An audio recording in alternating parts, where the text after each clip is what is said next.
Good morning ಎಲ್ಲರಿಗೂ. ಬೆಳಗ್ಗೆ 3 ಕಾಲಿಗೆ ಎದ್ದು ಮನೆಯೆಲ್ಲ ಕ್ಲೀನ್ ಮಾಡಿ ಮನೆಯೆಲ್ಲ ಒರೆಸ್ಕೊಂಡು ನೀಟಾಗಿ ಮನೆಯೆಲ್ಲ ಕ್ಲೀನ್ ಮಾಡ್ಕೊಂಡಿದ್ದೀನಿ. ಇವತ್ತು ಭೀಮನ ಅಮಾವಾಸ್ಯೆ ಅಲ್ವಾ, ಸೊ ಅದಕ್ಕೋಸ್ಕರ ನೋಡಿ ಸ್ನಾನ ಮಾಡಿಲ್ಲ ಇನ್ನು. ಸೊ ಈಗ ಮನೆಗೆ ಮಾತ್ರ ಎಲ್ಲ ಒರೆಸಿ ಇಟ್ಟಿದ್ದೀನಿ. ಸ್ನಾನ ಮಾಡ್ಕೊಂಡು ಬಂದು ಆಮೇಲೆ ಮತ್ತೆ ಸಿಗ್ತೀನಿ. ಸೊ ಈಗ ಫಸ್ಟು ಸ್ನಾನ ಮಾಡ್ಕೊಂಡು ಬಂದೆ. ಹೊಸ ಡ್ರೆಸ್ ಹಾಕ್ಕೊಂಡ್ರೆ ಹಾಳಾಗುತ್ತೆ, ಕೆಲಸ ಎಲ್ಲ ಬೇಗ ಮಾಡ್ಕೊಳ್ಳೋಕ್ಕಾಗಲ್ಲ ಅಂತ ಅಂದ್ಬಿಟ್ಟು ನಾರ್ಮಲ್ ಡ್ರೆಸ್ನೇ ವೇರ್ ಮಾಡಿ ಫಸ್ಟ್ ಪೂಜೆಗೆಲ್ಲ ರೆಡಿ ಮಾಡ್ಕೊಂಡು ಇದು ನೆನ್ನೆದು ಹೂಗಳು ಇನ್ನೂ ತೆಗೆದಿಲ್ಲ. ಸೊ ಇದೆಲ್ಲ ನೀಟಾಗಿ ತೆಗೆದು ಹೊಸದಾಗಿ ದೀಪಗಳೆಲ್ಲ ಮತ್ತೆ ವಾಶ್ ಮಾಡಿ ಪೂಜೆ ಮಾಡ್ಕೊಳ್ಬೇಕು. ಏಕೆಂತಂದರೆ ಅಮಾವಾಸ್ಯೆ ಅಲ್ವಾ, ಸೊ ಅದಕ್ಕೋಸ್ಕರ ಎಲ್ಲ ನೀಟಾಗಿ ತೊಳೆದ್ಬಿಟ್ಟು ರೆಡಿ ಮಾಡ್ಕೊಳ್ಳೋಣ. ನೋಡಿ ಸ್ನಾನ ಎಲ್ಲ ಮುಗಿಸಿ ಬರೋಷ್ಟರಲ್ಲಿ ಆಲ್ರೆಡಿ 4 ಮುಕ್ಕಾಲಾಗಿತ್ತು. ಸೊ ಈಗ ಪೂಜೆ ಎಲ್ಲ ಮುಗಿಸಿದ್ದಾಯಿತು. ಸೊ ನಮ್ಮ ಮನೆಗೆ ಬೆಳಗ್ಗೆ ಸೂರ್ಯ ನೋಡಿ ಇಷ್ಟು ಚೆನ್ನಾಗಿ ಬರ್ತಾ ಇದೆ ಬೆಳಕು. Hi friends, welcome back to my channel. ಎಲ್ಲರೂ ಹೇಗಿದ್ದೀರಾ? ಎಲ್ಲರಿಗೂ ಭೀಮನ ಅಮಾವಾಸ್ಯೆಯ ಶುಭಾಶಯಗಳು. ಎಲ್ಲರೂ ಪೂಜೆ ಮಾಡಿಕೊಂಡ್ರೆ ನಾನು ಬೆಳಗ್ಗೆ ಎಲ್ಲ ಕೆಲಸ ಮುಗಿಸಿ ಕರೆಕ್ಟಾಗಿ ಪೂಜೆ ಎಲ್ಲ ಮಾಡಿ ಮುಗಿಸೋ ಅಷ್ಟರಲ್ಲಿ 7:30 ಆಯಿತು. ಸಿಕ್ಕಾಪಟ್ಟೆ ಕೆಲಸ. ಎಷ್ಟು ಬೇಗ ಎದ್ದು ಕೆಲಸ ಆಗೋದಿಲ್ಲ ಹೆಣ್ಮಕ್ಳಿಗೆ. ಸೊ ಇವತ್ತು ಭೀಮನ ಅಮಾವಾಸ್ಯೆ. ನಿಮ್ಮ ಹಸ್ಬೆಂಡ್ಸ್ ಎಲ್ಲ ಏನೇನು ಗಿಫ್ಟ್ ಕೊಟ್ಟರು ನಿಮಗೆ ಅಂತ ಕಮೆಂಟ್ ಮಾಡಿ ತಿಳಿಸಿ, ಓಕೆನಾ? ಸೊ ನಾನು ನೋಡೋಣ. ಇನ್ನು ಪಾತ್ ಪೂಜೆ ಮಾಡಿಲ್ಲ ಫ್ರೆಂಡ್ಸ್, ಅವರೆಲ್ಲ ಕೆಲ್ಸಕ್ಕೆ ಹೋಗಿದ್ದಾರೆ. ಕೆಲ್ಸಕ್ಕೆ ಹೋಗಿ ಬಂದಮೇಲೆ ಮತ್ತು ಟೈಮಿಂಗ್ ನೋಡಿಬಿಟ್ಟು ಪಾದ ಪೂಜೆ ಮಾಡೋಣ ಅಂತ ಅಂದ್ಬಿಟ್ಟು. ಯಾಕಂದರೆ ಅವ್ರು ಬೆಳಗ್ಗೆ ಅಷ್ಟು ಬೇಗ ಎದ್ದು ಸ್ನಾನ ಮಾಡ್ಕೊಳ್ಳಲ್ಲ. ಆಲ್ರೆಡಿ ಅವರು 6:30 6:30 ಕೆಲ್ಸಕ್ಕೆ ಹೋಗ್ಬಿಡ್ತಾರೆ. ಅಷ್ಟು ಬೇಗ ಸ್ನಾನ ಮಾಡ್ಕೊಳೋ ಸೀನೇ ಇಲ್ಲ. ಸೊ ಅಂತ ಹೇಳಿಬಿಟ್ಟು ಅವ್ರು ಕೆಲ್ಸಕ್ಕೆ ಹೋದ್ರು. ಅವ್ರ ಪಾಡಿಗೆ ಅವ್ರು ಕೆಲ್ಸಕ್ಕೆ ಹೋಗಿ ಬರಲಿ. ಸೊ ನಾನು ಅಷ್ಟರಲ್ಲಿ ಪೂಜೆ ಎಲ್ಲ ಮುಗಿಸ್ಕೊಂಬಿಡೋಣ ಅಂತ ಅಂದ್ಬಿಟ್ಟು ನೋಡಿ ಪೂಜೆ ಎಲ್ಲ ಮುಗಿಸ್ಕೊಂಡಿದ್ದಾಯಿತು. ಇವತ್ತು ಸಿಹಿ ಅಂತ ಹೇಳಿಬಿಟ್ಟು ಹೆಸರುಬೇಳೆ ಪಾಯಸ ಎಲ್ಲ ಮಾಡಿ ದೇವ್ರಿಗೆ ನೈವೇದ್ಯ ಎಲ್ಲ ಮಾಡಿ ಇಟ್ಟು ಸೊ ಅವ್ರೇನಿಗೆ ಸ್ಕೂಲ್ಗೆಲ್ಲ ರೆಡಿ ಮಾಡಿ ಬಾಕ್ಸ್ ಎಲ್ಲ ಮಾಡಿ ಕಳಿಸ್ತೇವೆ ಫ್ರೆಂಡ್ಸ್. ಇವತ್ತು ಸಂಜೆ ಈ ಒಂದು ಟಿಪ್ಸ್ನ ಫಾಲೋ ಮಾಡಿ ಖಂಡಿತ ಹೇಳ್ತೀನಿ. ನಿಮ್ಮ ನೆಗೆಟಿವ್ ಎನರ್ಜಿ, ಈಗ ನಮ್ಮ ಅಮಾವಾಸ್ಯೆ ಹುಣ್ಣಿಮೆ ನಮಗೆ ತುಂಬ ಅಟ್ರಾಕ್ಟ್ ಆಗೋದು ಈ ನೆಗೆಟಿವ್ ಎನರ್ಜಿ ಇರ್ಬೋದು, ನರದೃಷ್ಟಿ. ಸೊ ಇದೆಲ್ಲನೂ ಅಂದರೆ ಸುಮ್ಮನೆ ಇದ್ರೂ ಕೆಲವೊಂದು ನಮಗೆ ಅಟ್ರಾಕ್ಟ್ ಆಗಿಬಿಡುತ್ತೆ.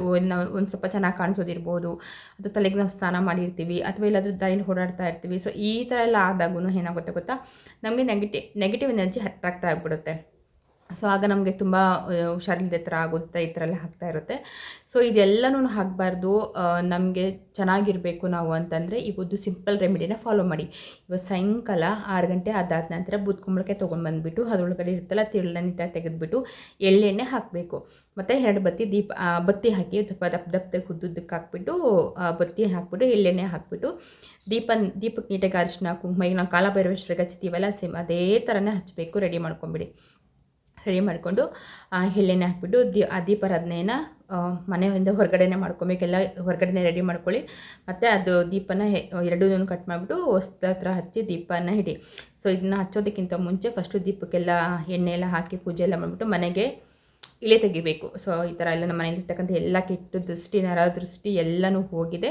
ಸೊ ಈಗ ನನ್ನ ಮನೆ ತುಂಬ ಶಾಂತವಾಗಿದೆ, ಚೆನ್ನಾಗಿದೆ, ನಾವು ತುಂಬ ಚೆನ್ನಾಗಿದ್ದೀವಿ ಅಂತ ಅಂದ್ಕೊಂಡ್ಬಿಟ್ಟು ದೀಪದಿಂದ ಮನೆಗೆ ಎಲ್ಲ ಪೂಜೆ ಮಾಡಿಬಿಟ್ಟು ಅದಾದಮೇಲೆ ದೀಪಕ್ಕೂ ಊದ್ಬತ್ತಿಯಿಂದ ಪೂಜೆ ಮಾಡಿಬಿಟ್ಟು ಸೊ ನೆಕ್ಸ್ಟು ದೀಪಗಳನ್ನ ಎತ್ಬಿಟ್ಟು ನಿಮ್ಮ ಮನೆ ಬಾಗಿಲಲ್ಲಿ ಆ ಕಡೆಗೆ ಈ ಕಡೆಗೆ ಒಂದು ಇಟ್ಬಿಟ್ಟು ಈ ಥರ ಮಾಡಿ ಅದಾದಮೇಲೆ ನಿಂಬೆಹಣ್ಣು ತೊಗೊಳ್ಳಿ. ನಿಂಬೆಹಣ್ಣು ತೊಗೊಂಬಿಟ್ಟು ಕಟ್ ಮಾಡಿಬಿಟ್ಟು ಮಣ್ಣಿನ ದೀಪ ಬರ್ತಾರೆ ಚಿಕ್ಕದು, ಉಪ್ಪು ಹಾಕ್ಬಿಟ್ಟು ಉಪ್ಪು ಮೇಲೆ ನೀವು ಇದು ಹಿಡಿ, ಅಂದರೆ ಒಂದಕ್ಕೆ ನಿಂಬೆಹಣ್ಣು ಕಟ್ ಮಾಡ್ಕೊಂಡಿರ್ತೀರ, ಒಂದು ಅರಿಶಿನ ಒಂದು ಕುಂಕುಮ ಇಟ್ಬಿಟ್ಟು ನೀಟಾಗಿ ಎಲ್ಲ ಇದು ಹಾಕ್ಬಿಟ್ಟು ಅದ್ರ ಮೇಲೆ ಒಂದೊಂದು ಕರ್ಪೂರ ಹಾಕಿ ಆ ಕಡೆ ಒಂದು ಈ ಕಡೆ ಒಂದು ಬೂದ್ಕುಂಬಳಕಾಯಿ ದೀಪದ ಪಕ್ಕ ಹಚ್ಚಿ. ಸೊ ಇದು ಹಚ್ಚೋದ್ರಿಂದ ಏನಾಗುತ್ತೆ ಗೊತ್ತಾ, ನಿಜ ಹೇಳ್ತೀನಿ, ಸಖತ್ತಾಗಿ ವರ್ಕ್ ಆಗುತ್ತೆ. ಏನೇ ಅಂದರೆ ನಾವು ನೋಡಿ ನಿಮ್ಗೇನಾದರೂ ತುಂಬ ಸುಸ್ತಾಗ್ತಾಯಿತ್ತು, ಬಾಡಿ ಪೇನ್ ಎಲ್ಲ ಇತ್ತು ಅಂತಂದರೆ, ಇದು ನಿಮ್ಗೇನಾದರೂ ಸ್ವಲ್ಪ ನೆಗೆಟಿವ್ ಎನರ್ಜಿ ಅಟ್ರಾಕ್ಟ್ ಆಗಿತ್ತು ಅಂತಂದರೆ ಅದು ನಿಮ್ಗೆ ರಿಲೀಫ್ ಆಗುತ್ತೆ. ಅದರಲ್ಲಿ ನಿಮ್ಗೆ ಗೊತ್ತಾಗುತ್ತೆ. ನೀವು ಇಲೆ ತೆಗೆದುಬಿಟ್ಟು ಸೊ ನಿಂಬೆಹಣ್ಣು ಕಟ್ ಮಾಡಬೇಕಾದ್ರೂ ಅಷ್ಟೇ ಅದಕ್ಕಿಂತ ಮುಂಚೆ ನಿಮಗೆ ಮತ್ತು ಮನೆಗೆಲ್ಲ ನೀಟಾಗಿ ಕ್ಲಾಕ್ ವೈಸು ದಿಷ್ಟಿ ತೆಗೆದುಬಿಟ್ಟು ಮನೆಗೆ 3 ಸರಿ ದಿಷ್ಟಿ ತೆಗೆದುಬಿಟ್ಟು ಅದಾದಮೇಲೆ ನಿಂಬೆಹಣ್ಣು ಕಟ್ ಮಾಡಿ ಅರಿಶಿನ ಕುಂಕುಮ ಎಲ್ಲ ಹಾಕ್ಬಿಟ್ಟು ಒಂದು ಅರಿಶಿನ ಒಂದು ಕುಂಕುಮ ಹಾಕ್ಬಿಟ್ಟು ಮಣ್ಣಿನ ದೀಪದಲ್ಲಿ ಕಲ್ಲುಪ್ಪನ್ನು ತುಂಬಿಸಿ ಒಂದು ಸ್ವಲ್ಪ ಕಾಳು ಮೆಣಸನ್ನು ಹಾಕಿ, ತುಂಬ ಒಳ್ಳೆಯದು. ಕಾಳು ಮೆಣಸನ್ನು ಹಾಕಿದ್ರೆ ಸಖತ್ತು ವರ್ಕ್ ಆಗುತ್ತೆ. ಕಾಳು ಮೆಣಸನ್ನೆಲ್ಲ ಹಾಕ್ಬಿಟ್ಟು ಅದ್ರ ಮೇಲೆ ನಿಂಬೆಹಣ್ಣನ್ನು ಒಂದು ಆ ಕಡೆ ಒಂದು ಈ ಕಡೆ ಅರಿಶಿನ ಒಂದು ಕುಂಕುಮ, ನಿಮ್ಗೆ ಗೊತ್ತಿರುತ್ತಲ್ಲ ಇದು ಮಾಡೋದು. ಸೊ ಅಂದರೆ ನಾರ್ಮಲಾಗಿ ನಾವು ಮಾಡ್ತೀವಿ ಈ ಥರ ಇದು ಮಾಡೋದು ಎಲ್ಲನೂ. ಸೊ ಇದು ಬೆಸ್ಟು.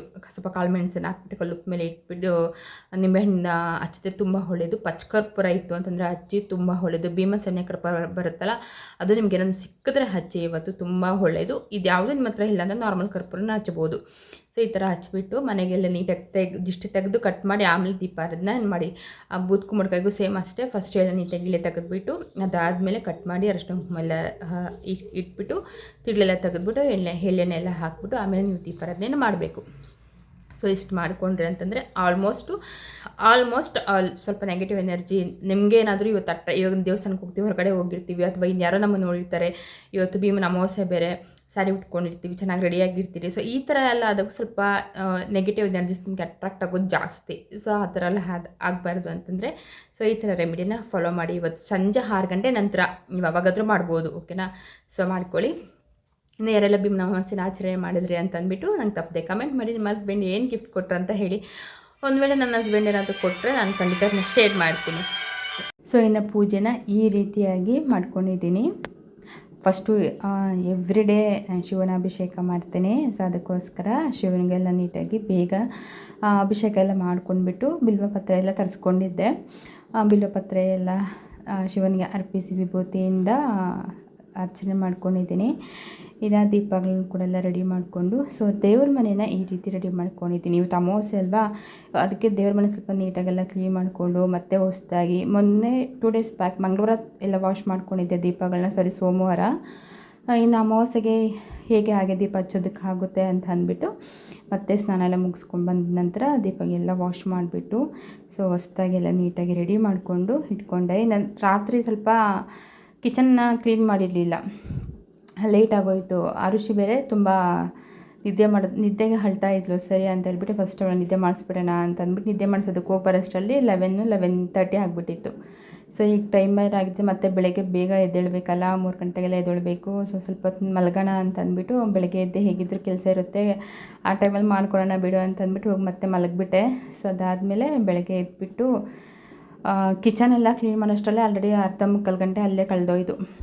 ಇಲ್ಲದೇ ಇದ್ದಿದ್ದರೆ ನಾನು ಬೆಳಗ್ಗೆ ಏನಂತಂದರೆ ನೈಟೆಲ್ಲ ಕ್ಲೀನ್ ಮಾಡಿ ಮಲಗಿಬಿಡ್ತೀನಿ. ಸೊ ಬೆಳಗ್ಗೆ ಈಸಿ ಆಗುತ್ತೆ. ನೀವು ಆರ್ಯನ್ಗೆ ಸ್ಕೂಲಲ್ಲಿ ಫಂಕ್ಷನ್, ಇಂಡಿಪೆಂಡೆನ್ಸ್ ಡೇ ನನಗೆ ಸ್ಯಾಟರ್ಡೇ ರಜಾ ಇರುತ್ತೆ. ಸೊ ಅದಕ್ಕೋಸ್ಕರ ಅವನು ರೆಡಿ ಮಾಡಿಬಿಟ್ಟು ಸ್ಕೂಲಿಗೆ ಕಳಿಸಿದೆ. ಸೊ ಇದು ನನ್ನ ದೇವರ ಮನೆ ಪೂಜೆ. ಸೊ ಹೀಗಾಗಿತ್ತು ಫ್ರೆಂಡ್ಸ್ ನನ್ನ ದೇವರ ಮನೆ ಇವತ್ತು ಪೂಜೆ. ನೀವೆಲ್ಲ ಹೇಗೆ ಆಚರಣೆ ಮಾಡಿದ್ರಿ ಅಂತ ತಪ್ಪದೆ ಕಮೆಂಟ್ ಮಾಡಿ. Thank you.